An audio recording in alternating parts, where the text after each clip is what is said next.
ఆంధ్రప్రదేశ్లో కూటమి ప్రభుత్వం వచ్చాక తిరుమలలో ప్రసాదాల నాణ్యత పెరిగిందంటూ ఎమ్మెల్యే రఘురామకృష్ణంరాజు వ్యాఖ్యలు చేశారు.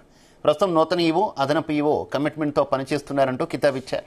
లడ్డూ ప్రసాదంపై భక్తులు ఆందోళన చెందాల్సిన పని లేదని, గతంలో జరిగిన పొరపాట్లను అర్చకులు సంప్రోక్షణ చేశారన్నారు.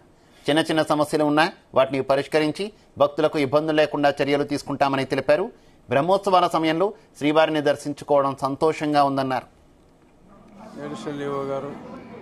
వారి కమిట్మెంట్ చాలా స్పష్టంగా కనపడుతుంది.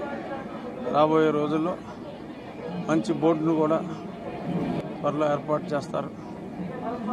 మరి ఆ తర్వాత భక్తుల సౌకర్యాలు మరింత మెరుగవుతాయని, భగవంతునికి భక్తుల్ని దగ్గర చేసే ప్రయత్నాలు అంటే గతంలో కొంత దూరం వచ్చిన మాట వాస్తవం. మళ్ళీ తిరిగి భక్తులు భగవంతునికి చేరువ చేసే ప్రయత్నంలో దేవస్థానం వారు, Tirumala Tirupati trust board most successful అవుతారని